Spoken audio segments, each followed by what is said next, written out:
తెలంగాణ వీరనారి చిట్యాల ఐలమ్మ 130వ జయంతి వేడుకలను పురస్కరించుకుని కరీంనగర్ రజక సంఘం ఆధ్వర్యంలో నేడు కరీంనగర్ పట్టణంలోని కలెక్టరేట్ రోడ్డులో గల మల్టీప్లెక్స్ చౌరస్తా వద్ద ఉన్న వారి విగ్రహానికి పూలమాలలు వేసి నివాళులర్పించారు. అనంతరం పాదాచారాలకు మిఠాయిలు పంపిణీ చేశారు. ఈ సందర్భంగా రజక సంఘం నాయకులు దూడెల ప్రశాంత్ మాట్లాడుతూ ప్రభుత్వం అధికారికంగా నిర్వహిస్తున్న ఈ జయంతి కార్యక్రమానికి తూతూ మంత్రంగా నిర్వహిస్తూ చేతులు దులుపుకున్నదని, ఎలాంటి షామియానా కానీ సభా వేదిక ఏర్పాటు చేయకుండా ముక్తసరిగా ఏర్పాటు చేసినదని వారు ఆరోపించారు. మరొకసారి ఇలా చేయకుండా రానున్న రోజులు జయంతి మరియు వర్ధంతి కార్యక్రమాలకు అధిక నిధులు కేటాయించాలని వారు ప్రభుత్వాన్ని కోరారు. ఈ కార్యక్రమంలో రజక సంఘం నాయకులు దూడెల ప్రశాంత్, పూసల శ్రీకాంత్, జంగాలపల్లి శంకర్, మునిగంటి అశ్విన్, గంగాధర్, లక్ష్మణ్, కాల్వ మధు, బాలరాజు, వెదిరే వెంకటేష్, శ్రీనివాస్, చాట్ల తిరుపతి, కిషన్, బి రాజు, ఐలన్న, పి తిరుపతి మరియు కరీంనగర్ రజక సంఘం నాయకులు, రజకులు తదితరులు పాల్గొన్నారు.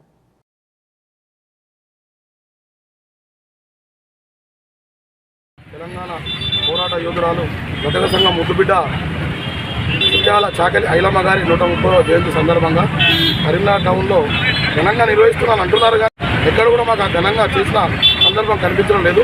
దయచేసి ప్రభుత్వం ఏదైనా ఉంటే అన్ని విగ్రహాలకు, అన్ని జయంతులు, వర్ధంతులు అన్నిటికీ ఎట్లా చేస్తారో మా తల్లికి కూడా అలాంటి వ్యవస్థలే తయారు చేయాలని నేను ప్రభుత్వానికి తెలియజేస్తున్నాను. దయచేసి మళ్ళీ జయంతికైనా అలాంటి వ్యవస్థ కల్పించాలని మా రజక సంఘం అందరి తరఫున మేము వేడుకుంటున్నాం.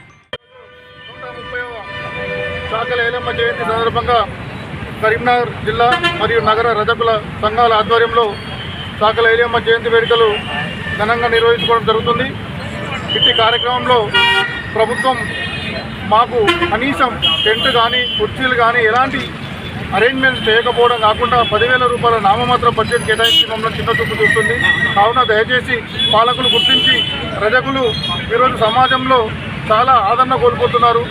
మమ్మల్ని గుర్తించి మాకు సంబంధించిన మాకున్నదే ఏకైక పోరాట ప్రతిమ గల చిట్యాల ఐలమ్మ గారి జయంతిని ఘనంగా జరుపుకుంటున్నందుకు రాబోయే రోజుల్లో మరింత బడ్జెట్ కేటాయించి మాకు రజకులకు వివక్షకు గురి కాకుండా మాకు అనేకమైన ప్రోత్సాహాలు ఇవ్వాలని ఈ సందర్భంగా కోరుకుంటున్నాం.